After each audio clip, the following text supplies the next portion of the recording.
राम राम महाराज जी। राम राम जी। राम राम।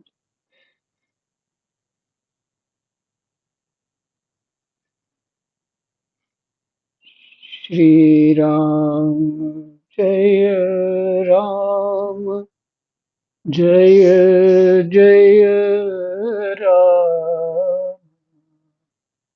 श्री राम जय राम,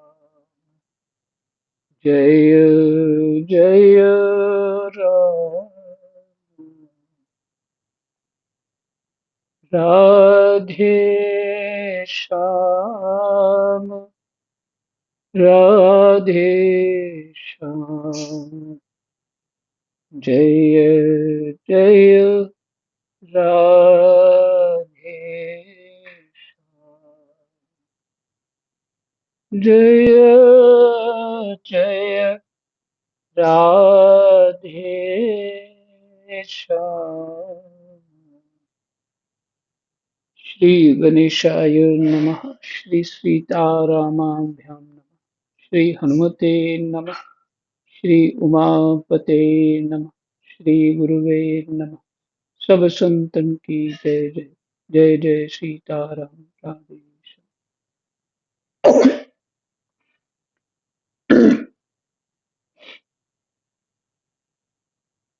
श्रीमद् भागवत महापुराण चतुर्थ स्कंध 8वां अध्याय। प्रसंग है ध्रुव का वन गमन। श्लोक संख्या 13 तक कल पाठ हो गया था। 14 से पाठ करेंगे। श्री मैत्रेय जी कहते हैं, विदुर जी जिस प्रकार डंडे की चोट खाकर सांप फुफकार कर मारने लगता है, उसी प्रकार अपनी सौतेली मां के कठोर वचनों से घायल होकर ध्रुव क्रोध के मारे लंबी लंबी सांस लेने लगा।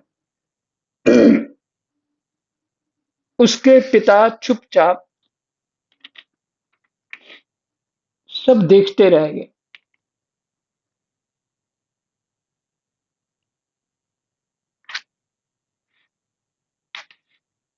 मुंह से एक शब्द भी नहीं बोले।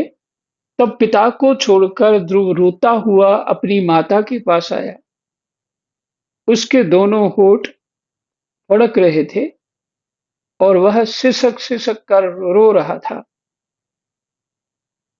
सुनीति ने बेटे को गोद में उठा लिया और जब महल के दूसरे लोगों से अपनी सौत सुरुचि की कही हुई बातें सुनी, तब उसे भी बड़ा दुख हुआ। उसका धीरज टूट गया। वह दावानल से जली हुई बेल के समान शोक से संतप्त होकर मुरझा गई तथा विलाप करने लगी। सौत की बातें याद आने से उसके कमल सरीखे नेत्रों में आंसू भर आए। उस बेचारी को अपने दुख पारावार का कहीं अंत ही नहीं दिखाई देता। उसने गहरी सांस लेकर ध्रुव से कहा, बेटा, तू दूसरों के लिए किसी प्रकार के अमंगल की कामना मत करना। जो मनुष्य दूसरों को दुख देता है, उसे स्वयं ही उसका फल भोगना पड़ता है। सुरुचि ने जो कुछ कहा है ठीक ही है, क्योंकि महाराज को मुझे पत्नी तो क्या दासी स्वीकार करने में भी लज्जा आती। तूने मुझ मंदभागिनी के गर्भ से ही जन्म लिया और मेरे ही दूध से तू पला है। बेटा, सुरुचि ने तेरी सौतेली मां होने पर भी बात बिल्कुल ठीक कही है। अतः यदि राजकुमार उत्तम के समान राज सिंहासन पर बैठना चाहता है, तो द्वेष भाव छोड़कर उसी का पालन कर। बस श्री अधोक्षज भगवान के चरण कमलों की आराधना में लग जाओ। भगवान जी का नाम है अधोक्षज।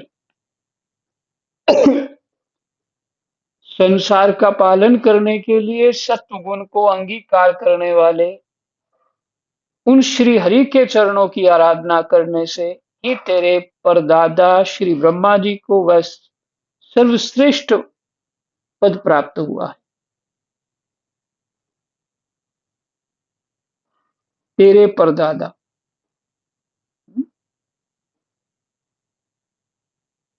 ये मनु महाराज तो उनके पुत्र हुए और उनके फिर आगे पुत्र हुए, ये उतानपाद और दूसरे एक और है। ये अब ये उतानपाद के पुत्र हैं।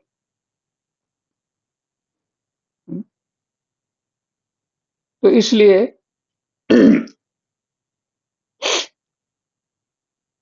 दादा ब्रह्मा जी परदादा हुए।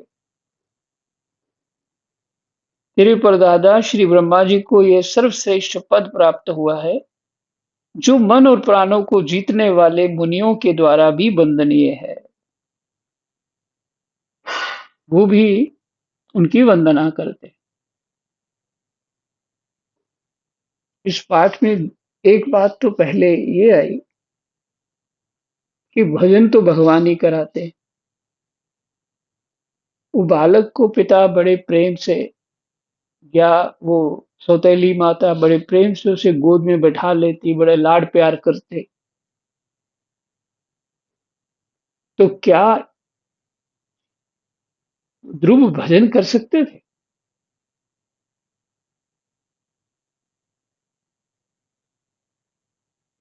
ये तो नहीं होता। तो इसलिए ये निश्चित होता है कि कोई जो भी चोट लगती है ना जीवन में, वो हमारी दिशा को ठीक करती है, हमारे विचार करने की, कर्म करने की दिशा को ठीक करती है। ऐसे बहुत सारे प्रसंग हैं जीवन में। पर हम क्या चाहते हैं? हम अपने मन और बुद्धि के अनुसार चलें, और मन और बुद्धि पहले से ही अशुद्ध है हमारा, क्योंकि शुद्ध होने पर कोई संसारी विचार या सुख की कामना होती ही नहीं है। वो शांत हो जाता है, वो अपने स्वरूप को अनुभव करने लगता है। तो अशुद्ध है तो ये कामनाएं, और कामनाएं जो हैं उनसे हटाने के लिए उस तरह का इलाज भी तो चाहिए। व्यक्ति जितना गहरा डूबा होता है, उसको बाहर निकालने के लिए वैसा ही तो गहराई में उतरना पड़ेगा, वैसी चोट मारनी पड़ेगी फिर। तो क्या हुआ ध्रुव जी? बहुत जो है टूट गए और माँ के पास गए। भगवत कृपा से उसने भी बहुत सुंदर, चाहे दुख से कही, पर बड़ी सुंदर बातें करी कि हाँ, तुम्हारे परदादा जी भी भजन करते हैं, तुम भी भजन करो।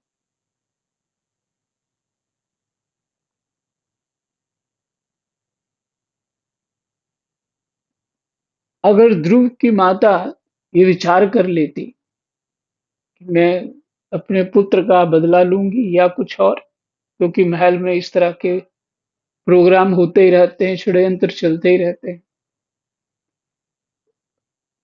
50 दासियां उसकी होगी, 100 उसकी होगी, दासियां ही काम कर देती हैं सब कुछ। जो लड़ाई नहीं भी होनी तो वो हो जाएगी।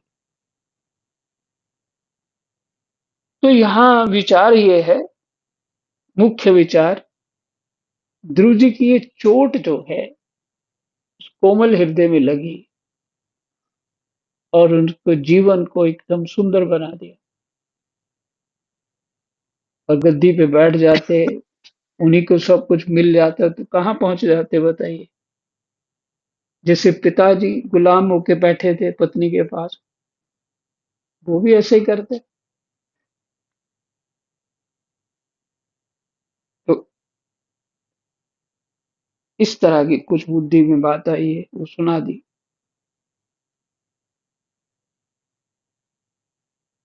फिर कहते हैं, ये मैत्रेय जी विदुर जी को सुना रहे हैं। क्या सुना रहे हैं? सुरुचि माता ने क्या बोला।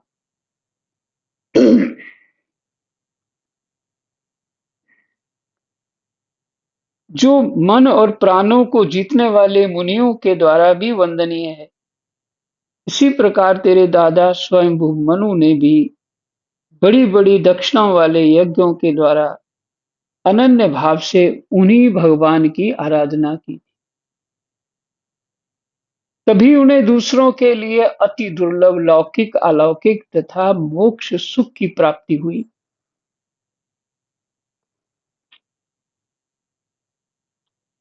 तुम्हारे दादा ने स्वयंभू मनु महाराज ने भी, उनको दोनों प्रकार के सुख मिले, लौकिक और अलौकिक,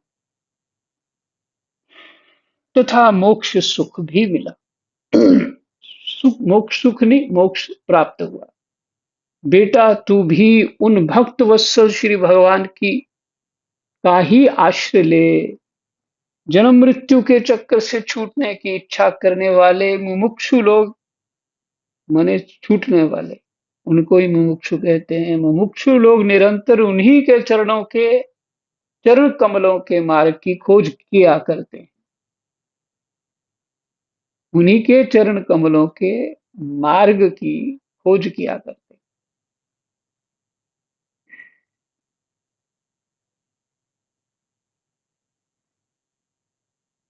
अच्छा देखिए,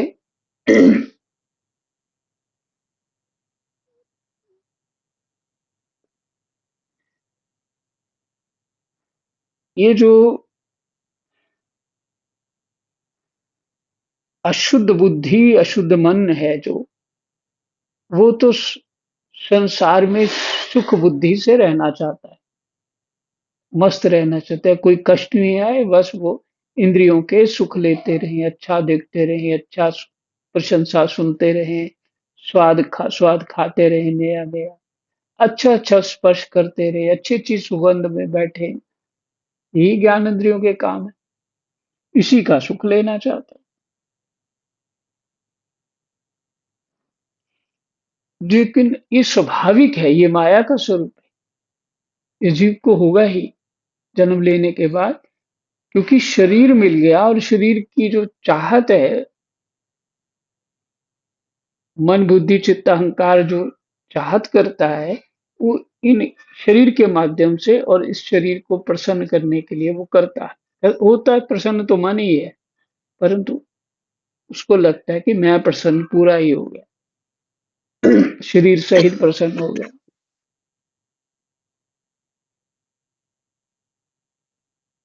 तो ये लौकिक सुख है। ये और भजन से अलौकिक सुख होता है।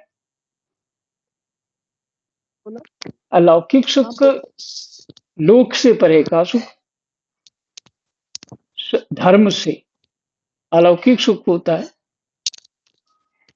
और जीव जब विवेक प्राप्त होता है, तभी वो मोक्ष की चाह करता है। वो किसी सुख को नहीं चाहता फिर, क्योंकि सुख ही इधर बांधे रखना चाहता है, जन्म मरण पिसते रहो फिर आप जन्म मरण।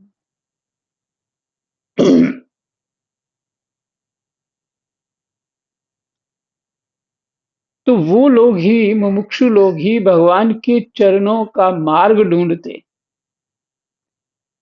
खोज करते हैं और भगवान को प्राप्त करने की इच्छा से सभी सुखों का त्याग करते हैं, क्योंकि सुख ही एक प्रकार से मल है हमारे मन के ऊपर, बुद्धि के ऊपर। तो कहते हैं, तू स्वधर्म पालन से पवित्र हुए अपने चित्त में श्री पुरुषोत्तम भगवान को बैठा ले। स्वधर्म पालन,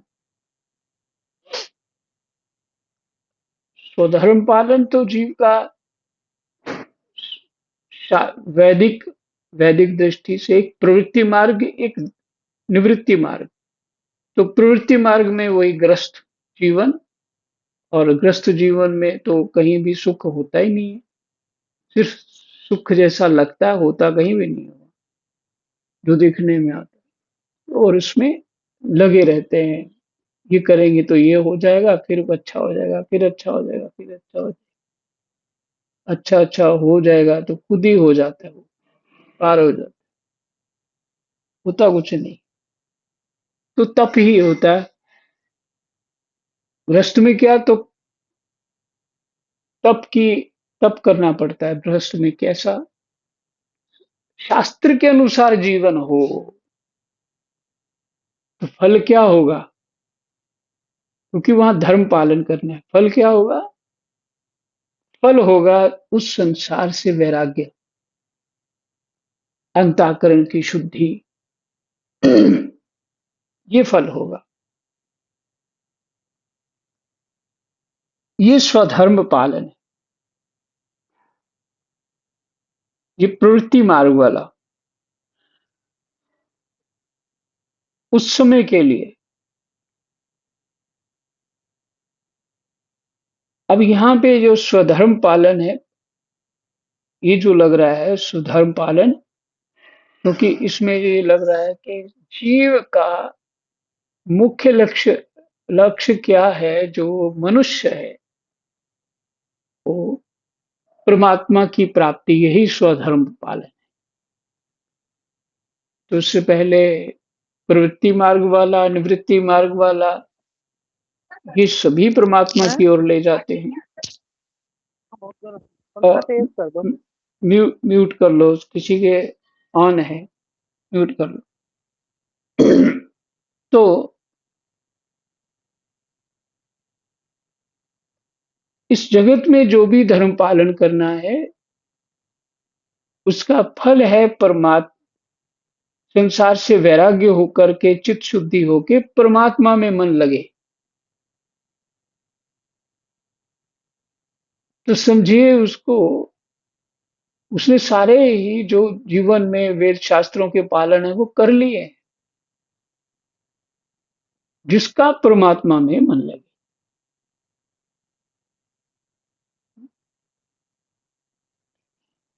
तो तू स्वधर्म पालन से पवित्र हुए अपने चित्त में पुरुषोत्तम भगवान को बैठा ले, तथा अन्य सबका चिंतन छोड़कर केवल उन्हीं का भजन कर। बेटा, उन कमल दल लोचन श्री हरि को छोड़कर तुझे तो तेरे दुख को दूर करने वाला और कोई दिखाई नहीं देता, भगवान के अतिरिक्त कोई नहीं। देख, जिन्हें प्रसन्न करने के लिए ब्रह्मा आदि अन्य सब देवता ढूंढते रहते हैं, वे श्री लक्ष्मी जी भी दीपक की भांति हाथ में कमल लिए निरंतर उन्हीं श्री हरि की खोज किया करती।